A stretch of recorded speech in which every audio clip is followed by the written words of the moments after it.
You know that feeling when you wake up and there's just this heaviness before your feet even hit the floor? It's not a physical thing. It's more like you're carrying an invisible backpack and it's stuffed with stones. All the expectations everyone else has for you.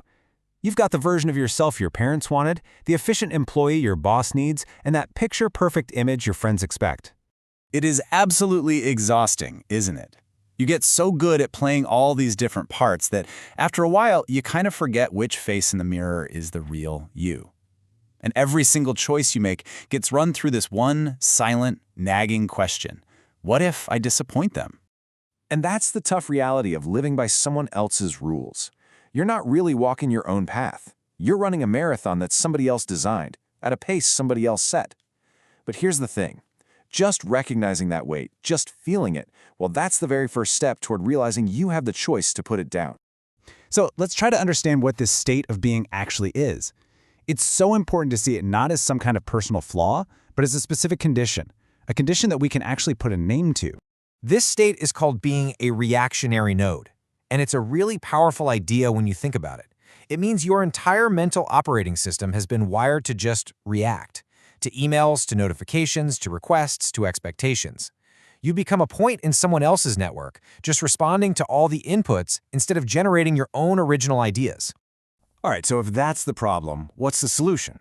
How do you actually break out of that endless reactive loop? Well, it's not about some new productivity hack. No, it's about building a powerful defensive structure for your own mind. And this requires a huge shift in how you think. Forget time management. The real insight here is that your focus isn't just a skill you practice, it's an environment you have to actively build. The goal is to create a structural barrier. Think of it like a mental fortress to shield you from that constant storm of external noise. And the tool you use to build this fortress? It's called deep work. Now, this is not just trying to focus harder. It's a specific, really rigorous protocol. It's all about creating a space of complete, distraction-free concentration, so you can work on your hardest problems, pushing your mind right to its very edge. So, what's actually happening inside this fortress of focus? This is where it gets really, really cool. You are fundamentally upgrading your own brain.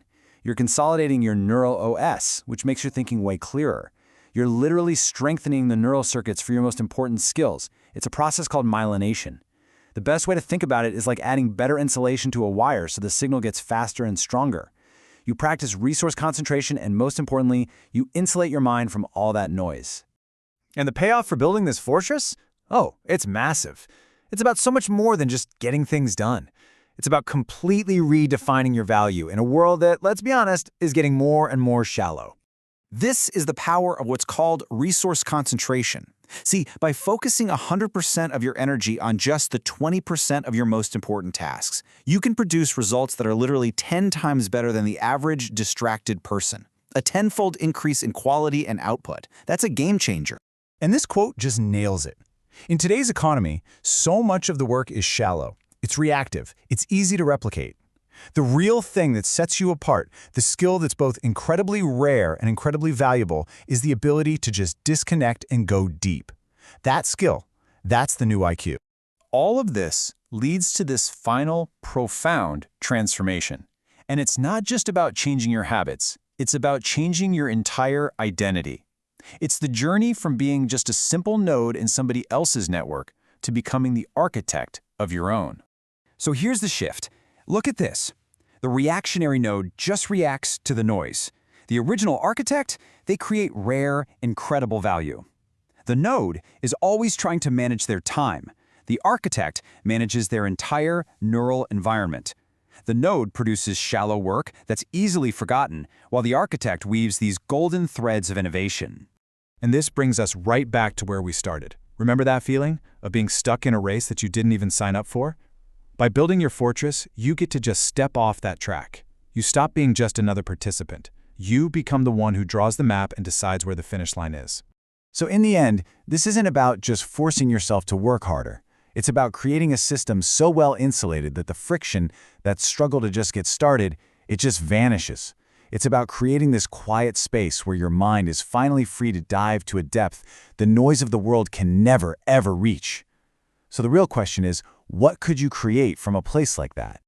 You ever have that feeling? You're just running, checking stuff off the list, but at the end of the day, you feel kind of hollowed out, almost empty. It's this weird paradox of being so productive, right? Well, let's get into the psychology behind that feeling and figure out what is really going on. So I want to start with a really direct question, and I want you to be honest with yourself here. Who are you really working for? Like, deep down, who are you trying to impress with all this busyness? The answer? Well, it's probably not as simple as you think. And it's the key, the key, to unlocking why you feel so exhausted all the time.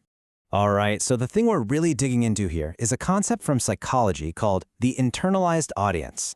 And yeah, it's exactly what it sounds like. It's that invisible crowd you're performing for every single day that lives right inside your own head. Now, don't get this mixed up with just your conscience. This is different. The internalized audience is a very specific kind of inner critic. Think of it like this. It's a mashup of all those external voices, parents, teachers, maybe an old boss, society in general, that you've soaked up over your entire life. And now, they've basically set up shop in your brain, and they're policing your every move from the inside.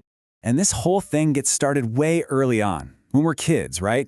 We learn really fast that approval is basically a prize. You get it for hitting certain targets, good grades, behaving the right way. So, to make sure we feel safe, to make sure we feel like we belong, we start building this false self whose whole job is to win that prize. Okay, and here's the kicker. This is the crucial shift. Once you're an adult, those voices, they've moved in permanently. It's not just about performing for other people anymore. Now, you're policing yourself, but you're doing it on their behalf. That inner judge is constantly threatening you with that old, deep pain of rejection if you stop producing, if you stop serving, if you stop performing for that imaginary audience. So what's the cost of all this, of this constant internal performance? Well, it's huge, absolutely enormous. It leads to this state that I think a lot of us know, even if we don't have a name for it, a really deep, profound sense of existential fatigue. Yeah, living for this audience in your head, it literally causes something called self-erosion. And what that is a state where your own authentic desires, what you actually truly want out of life, have gotten so quiet, they've been so muffled by the constant demands of that inner crowd, that they just sound like static, like background noise you can barely even hear anymore. And this, right here, is the central conflict, isn't it? You're trying to live this high-performance life, but you're running on an operating system, this approval-seeking software you downloaded as a kid that was never ever designed for your unique hardware. You've basically traded your real self, your authenticity, for a fake, counterfeit sense of security. So let's see, do any of these sound familiar? Feeling kind of hollow, maybe even resentful, even when you achieve things? Or what about that constant, nagging anxiety the second you're not being productive? That feeling like you're perpetually behind on a schedule that you didn't even create. If you're nodding along, yep, that's the signature of that internal audience at work. And this really gets to the heart of the whole paradox, doesn't it? When you realize you're playing a game, but the rules were written by people who don't actually know you, your heart, your soul, then every time you win in their eyes, it feels more and more like a loss for the real you. And that is when the exhaustion finally starts to make perfect sense. Okay, so, wow, that's the problem. And it's a heavy one, for sure. So the next most obvious question has to be, how in the world do you break this cycle? How do you actually start to reclaim your own mind? The answer, it turns out, is to build something. We're going to call it a fortress of focus. And to do that, we need to completely reframe the idea of deep work. This isn't just another productivity hack. No, think of it as your most powerful defensive strategy. It's the weapon you use to finally silence all that noise. So, let's get super clear on what we actually mean by deep work. It's basically the practice of tackling really tough, mentally demanding tasks in a state of pure, completely distraction-free concentration. We're talking about pushing your brain to its absolute limit, far, far away from the influence of that nagging internal crowd. And here is the most crucial takeaway. Focus, in this context, isn't some magical feeling that you just hope shows up. No way. It is a structural barrier. It's an active, protective wall that you consciously build to wall yourself off from all the external noise, and even more importantly, from the demands of that audience inside your head. So how does this actually build something new? Well, Practicing deep work isn't just about cranking out more stuff. It's about literally fundamentally rewiring your brain. It's like you're installing a brand new, more authentic operating system in your mind. Here's kind of how it works. Step 1, you build that structural barrier. That means turning off notifications, blocking out the time, fiercely protecting your attention. Then, step 2, you enter the fortress of focus. And once you're inside, by concentrating so intensely, you're actually strengthening the neural pathways for your most important skills. It's a process called myelination. You're making the connections for what truly matters to you stronger, faster, and more automatic. You know, in systems thinking, there's actually a term for this. It's called resource concentration. So instead of scattering your energy across 100 little shallow tasks just to please that audience, you pour 100% of your mental energy into the vital 20% of tasks, the ones that give you the biggest, most meaningful results. And the payoff for this intense concentration, it's not just a little bit better, not even close. The research suggests this focused approach can lead to results that are literally 10 times better than average. When you silence the crowd, the value you create becomes rare, and it becomes really, really hard for anyone else to replicate. So what this all comes down to is a choice about the role you want to play in your own life. Are you going to be an original architect, or are you going to be a reactionary node? I mean, think about the difference. The reactionary node is always operating in noise, right? They're frantically trying to manage their time while they're just chasing approval from that inner audience. But the original architect, they operate in silence. They don't just manage time, they manage their entire neural environment. They build that quiet space they need to create something of real, rare value. So what's the big picture here? What does this all add up to? It's a whole new operating system for your life. The deep work advantage isn't just an advantage, it's your path to finally silencing that internalized audience and, at long last, truly working for yourself. And really, this is the core idea. In the crazy, distraction-filled world we live in, the ability to block out all the noise and go deep, that's not just another skill, it's a superpower. You could even say it's the new IQ. It's the defining metric of who's going to be effective in the 21st century. And the beautiful part is, when your mind is truly insulated inside that fortress of focus you've built, the struggle just melts away. That friction you always feel when you try to start something, it vanishes. Your mind can finally dive to depths the noise can never, ever reach. And the work, it just starts to flow. So let's end with this thought. Just imagine it for a second. The voices are finally quiet. That crowd in your head, it's gone home. You are finally, truly alone with your own thoughts, your own skills, and your own desires. So the only question left is, now that all the noise is gone, what will you build?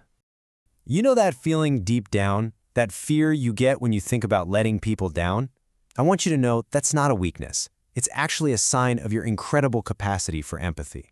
You care a lot, and that is a beautiful thing. But what happens when that caring starts to feel like you're betraying yourself? Let's get into that. And this right here, this really hits home, doesn't it? I see the quiet struggle so many of you are going through.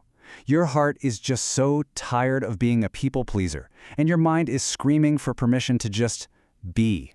It feels like you're on this treadmill, running and running, terrified that if you stop for even a second, the whole world will stop loving you. Well, this is about finding the off-ramp.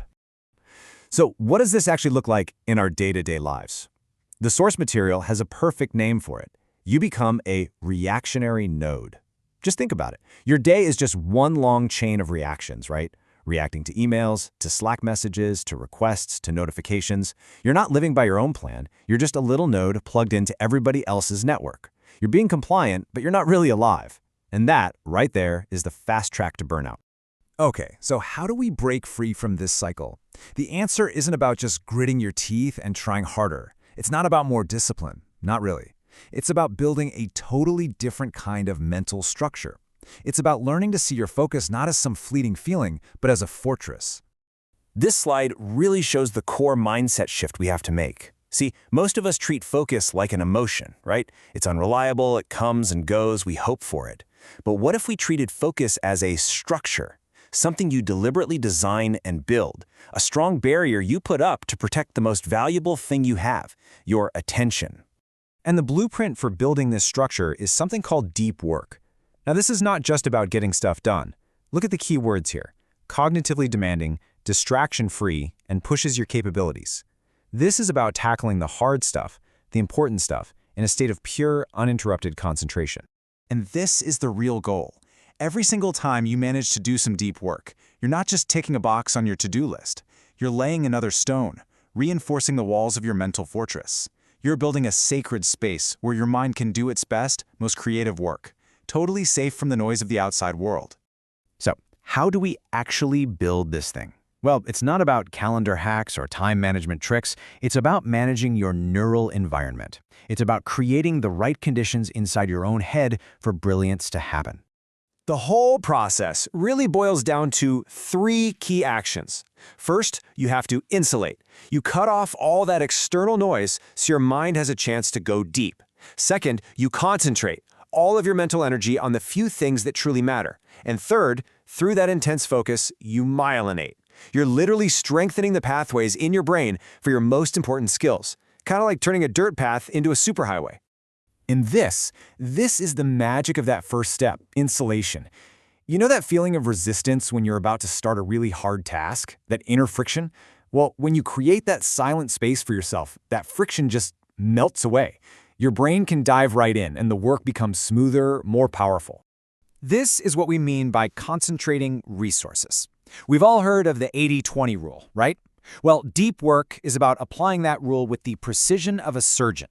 It's a strategic choice to point 100% of your protected, high-quality energy at that critical 20% of work that creates almost all of the results. Okay, so you build the fortress, you manage your internal environment. What's the actual payoff? What do you get for all this effort? Well, let's talk about the incredible advantage this gives you. 10. Times. The research and source material suggests that the quality and quantity of what you can produce with focused deep work can be 10 times better than what the average distracted person can do. This isn't a small improvement. It's a total transformation of your impact on the world.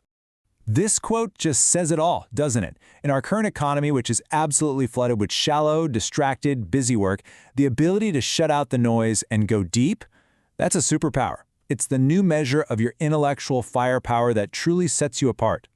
And this is exactly why it's so valuable. The work you produce in a deep state is rare, precisely because so few people can actually do it anymore. It's hard to replicate, it can't be easily automated. It literally moves you out of the frantic, exhausting world of shallow tasks and into the realm of real, meaningful creation. So you see, this whole journey isn't really about changing your work habits. It goes deeper than that. It's about changing your entire identity. It's a conscious choice to stop being a node and start being the architect of your own mind and your own life. Because ultimately, that's what it all boils down to. It's a choice, a really fundamental choice about how you want to show up in the world.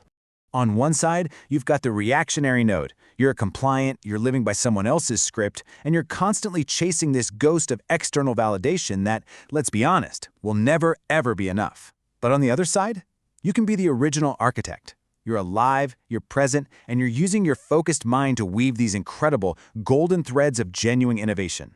And this is where we come full circle, right back to where we started. Because this whole thing, it's not just some productivity hack. It connects directly to that gut-wrenching feeling of being trapped by what everyone else needs from you. The entire system of deep work, of building this fortress of focus, it's a mechanism. It's the tool that finally gives you permission to prioritize yourself. It's the structure that allows you to honor your own dreams without feeling selfish, because you know you're consciously creating something of rare value.